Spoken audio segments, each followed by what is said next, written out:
Yo, my peoples, what's up? Welcome to Shelf Stories, the channel that tells tales from games, books, and life. I'm your host, Jason. Thank you so much for stopping by. Today is a book chat. I have just finished Dawnshard. This is a novella, the second one, book 3.5 in the Stormlight Archive series by Brandon Sanderson. Big, epic fantasy series if you're not aware of it. So there have been 3 big fat books. Between the second and the third novel, there was a novella called Edgedancer. And then this novella takes place right after the third book, which is Oathbringer. And then before the most recent novel, as of this recording, Rhythm of War. There we go. So before I get into it, I just want to give a shout out to the library. So I got this from the library, and you know, as someone who kind of like dips in and out of the library every once in a while, just kind of see what's going on. It used to be back in the day kind of frustrating to get an ebook. It was, weird interfaces and that kind of thing. But happily, with COVID land and with, different things that have happened, this was easy to go ahead and, go to the library, get an ebook, rent it out, get it on my Kindle app or get it on some other, kind of local app, whatever. It was so cool. The reason I'm recording this in front of my game shelf is because I don't have books. All of the fantasy books, at least, that I read are on our ebook. It'd be kind of boring if I had like an empty shelf and one iPad, kind of sitting on the shelf over here. But definitely go check out your library. There's so much good stuff over there. Every time someone checks out a book or listens to an audiobook, checks out an ebook, it is a notch in their belt, and they can go back to their funders and say, okay, people are using this. Let's continue to fund libraries. So I just wanted to give a shout out for that. So before we get started, please like this video, subscribe to the channel. Every like, every subscription helps give visibility when people are looking for, let's say they're looking for chats about Dawnshard. This video will be more likely to show up in their feed, and it'll bring worlds together. So you see, this is a bunch of games, but I do books and different things as well. So I love when I can help people worlds collide. So to speak, and you can help that process as well by doing the things. You know what I'm talking about. All right, so let's talk about Brandon Sanderson's Dawnshard, Stormlight Archive, baby. Yeah, we are back in the world. It had been a little while since we gotten Oathbringer, so now we're back. Dawnshard is kind of whet your appetite for Rhythm of War. So the big question is, do you need to read Dawnshard before you read Rhythm of War? Rhythm of War is in the main canon. You get all your main characters, your Dalinars, your Shallans, your Adalins, and your Kaladins. That's in the big books. Like here, you're not going to get that. What you're going to get is the character of Ryson. Ryson, I think I'm pronouncing that correctly. We're going to go with that. So Ryson is a merchant. We meet her along the way in a lot of the interlude type chapters. She is now kind of a high muckety-muck in Thalen City. She has acquired a pet along the way, kind of a magical creature. So it's like this winged little creature, and it's getting sick. So she is interested in going to the purported homeland of her pet called Amia. So that's kind of, she wants to just kind of like go there and see what she can do for her pet. And you, of course, have adventures, try hard her big new ship, all that kind of thing. She is chartered by Navani, wife of Dalinar, because Navani has her own interest in heading out over there as well. So lots of side characters. You get some of the windrunners like Huyo and Lopen.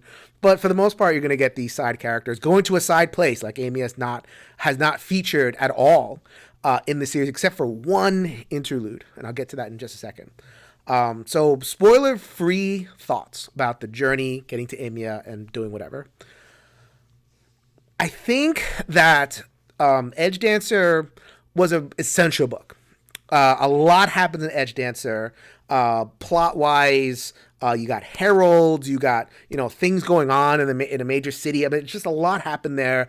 And spending a whole novella with Lift was just a pleasure. She's just a very, very cool character. Is this kind of like in that same vein of like you must read this between book 3 and book 4?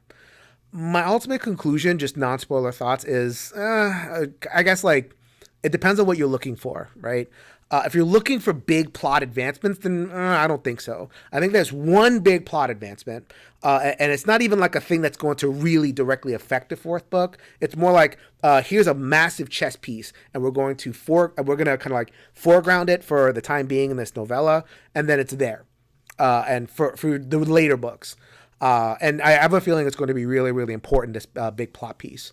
And Amia in general, I think Brandon Sanderson said, like, the Amia, which is kind of this big deserted land surrounded by storms, not much to it at the surface except for like, oh, don't go there.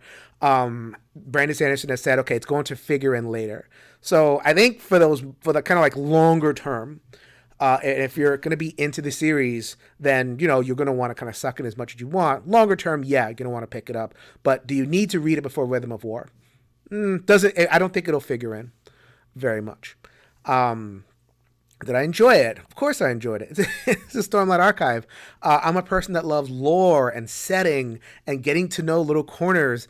As long as it's not too far off the beaten path, I think that this book struck a good balance between, giving a little bit, this kind of slice of the world, telling us about some characters. It's not part of the main plot, but it's enough. It's enough to kind of whet your appetite and make this an enjoyable experience.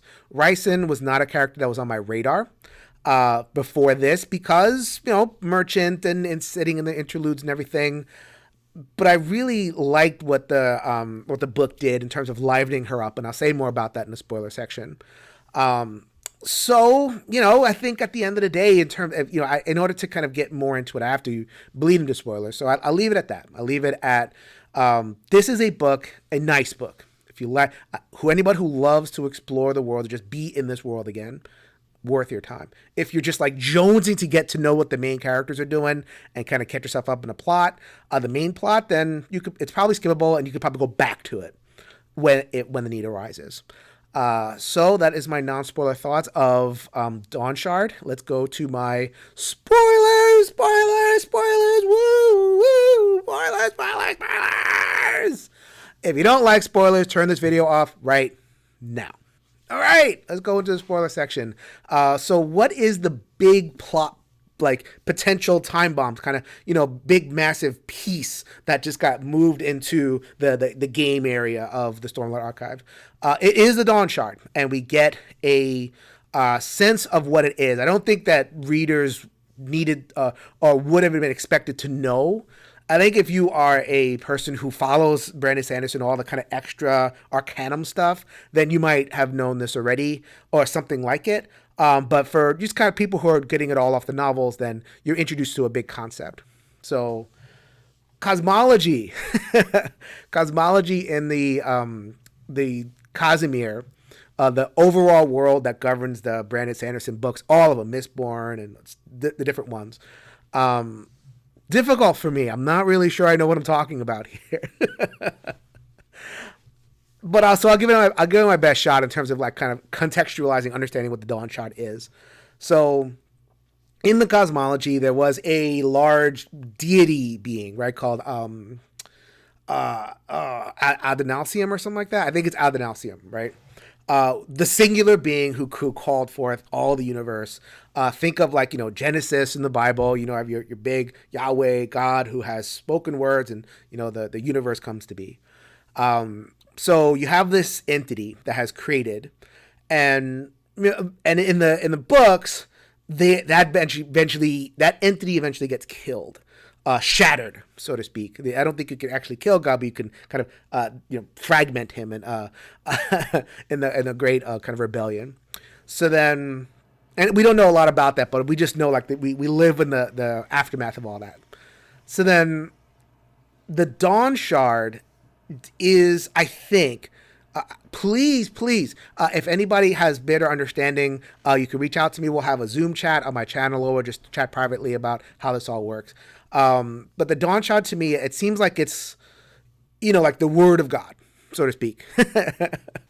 The word of Adonalsium, the will of Adonalsium. So like, when Adonalsium says, let there be whatever, that will, and the will that infuses the words and to make things be, is what we're talking about with the Dawnshard. It is the dawn, right? The first thing, this is how the things come to be, is this will. So, and this is a little bit of a weird thing. Like these things are severable in a lot of fantasy books, not just this one, but a lot of fantasy books are like, okay, the will of God and this, all these little pieces, right? So then the part of the part of that entity that calls things into being. And I think there's like four of them. There's four versions of these command shards, so to speak. And Ryson gets one of them. So she's gone through a bunch of adventures, and she ends up in that cave down there. And I'm going to assume that people who have are listening this far have read the book and they know what I'm talking about. So towards the end of the book, she swims down in a cave. She sees a cave painting right there. And it just kind of like downloads into her head.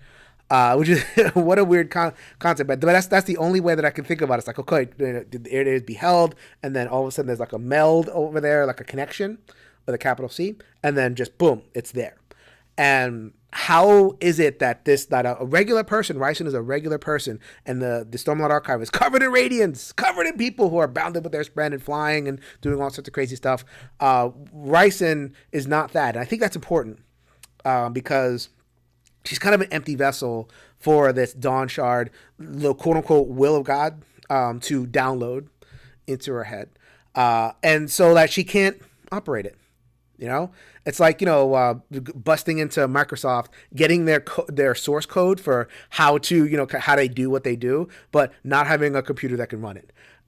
You can't do anything with it. It's just information in her head. So that's the big plot. That's the big plot bomb, right? It is going to go off later because the book is very, very clear. It's with these commands that you can shatter worlds. That if it's infused with what the book calls investiture, which is the energy of the world, think of the force, right? So like someone who is invested or someone who has access to all that power can operationalize the word, the will, or whatever we call it, and destroy a world. But Ryson doesn't have that. Ryson is just kind of empty vessel. So that's the big plot bomb. Guarantee that's going to come up later. Maybe it comes up in Rhythm of War. I haven't read Rhythm of War yet, but it has to be a big plot piece there. So that was cool. I like this cosmological stuff. It's very challenging for me, but I like thinking about it and like puzzling through what's going on. So that was neat. Ryson herself was fun. It was fun to get to know her. It was actually like like I said before in the non-spoiler section, I wasn't looking forward to reading a Ryson book, but I said, you know what, let me give it a shot. And you kind of livened her up a bit, kind of gave her a human valence. So like, she's disabled.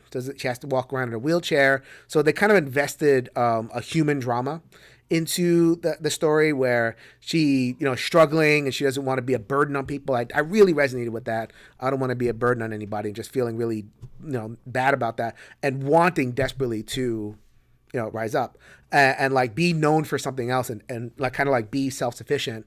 So another thing that happens, and it's going to, I think, having read a little bit of Rhythm of War, it comes up later, they figure out how to make something fly with a Fabrio.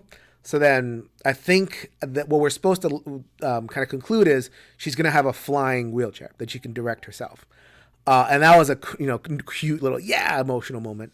And just like the whole way the thing unfolded, she earned the loyalty of her crew.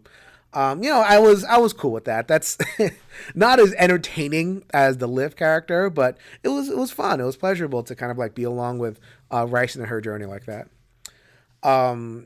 So then the other big character arc is Lopen.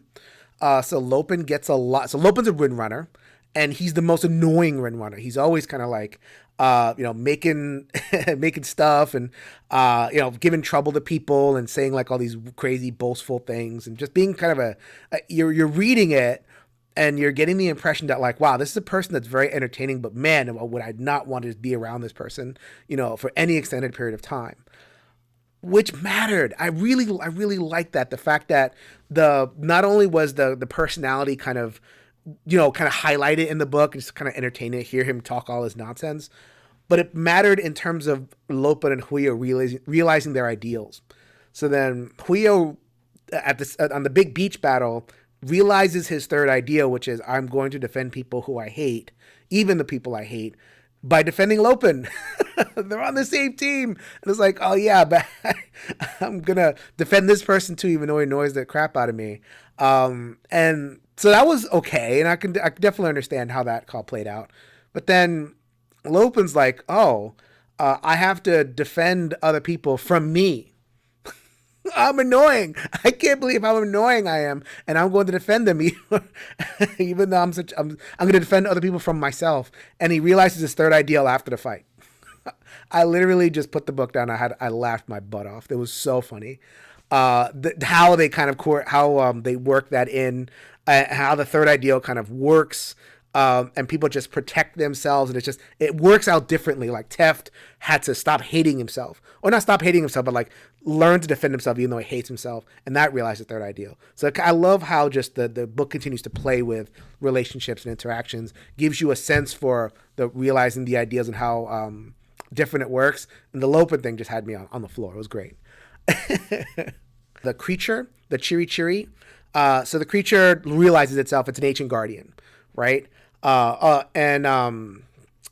then, by going back there, Chiri Chiri kind of like interacts with the Sleepless, which were the main protagonist or the main antagonists of the novel. We think they're evil, and the book kind of sets them up as evil because they're all like crawly and creepy and everything, the Hordlings. But eventually we realize that like they're just a really old race, and they see what destruction is being wrought, and they're trying to keep things as secret as possible. So then that negotiation happens, which is a really cool way to end the book. The negotiation. It isn't like this big fight. There is a big fight, but that isn't the heart of what's going on. I thought that really worked. As a D&D person, I'm a DM a lot. I try to not make every encounter a fight. I try not to make big things a fight. My most memorable games of D&D have involved interaction or exploration, some other things besides fighting. And I feel like this was a nod to that. This was like, okay, we don't have to end every novel with a fight. We don't have to end every story or story arc with a fight. They were able to work it out, right? Ryson has accepted the Sleepless into her life. So now there's going to be these Sleepless that are running around guarding her because she has the Dawnshard in her head. She has the the source code that she can't run herself, so she's not that much of a threat, not going to call attention, but the Sleepless are like, oh, I'm going to watch you anyway. Then they're going to kind of like pass off as they're going to learn how to be human from her. Fit in better, have more capacity to interact with the world, so they're getting something out of the deal too. So speaking of characters, the last thing that happened was Cord, which was Rock's daughter, one of the Horn Eaters, gets Shard Plate. I think it's a Shard Blade too, but at least gets the plate. And now that Hornier village has the ability to defend itself a little bit better. Cord's not a warrior, but you got the plate now. So something else in there, like I think that this novella is good at kind of moving little pieces. And the Stormlight Archive in general is just moving little piece, and I have every confidence. This is part of why I enjoy the Stormlight Archive so much. I have every confidence that it will pay off eventually. Now, not so much. But I think that all the little elements in this book, I got the feeling that they're going to pay off eventually. All right, so fun times, definitely recommended if you're a Stormlight Archive fan. I recommend the Stormlight Archive, period. I think it's one of the best big fantasy novels that I've ever read, and I'm very eager to finish Rhythm of War and continue following what's going on. All right, so I hope you enjoyed that shelf story. Once again, please go ahead, like that video, subscribe to the channel. I am doing books and games and life and all sorts, whatever is in my head. I definitely want to give gamers their red meat, but I try to bust out of the bonds. So this is another of my book chats. Go ahead and check the playlist for further book chats as well, and they are going to keep on coming. I can promise you that. So this is Jason reminding you, if you can change your mind, you can change the world. So until next time, later, everybody.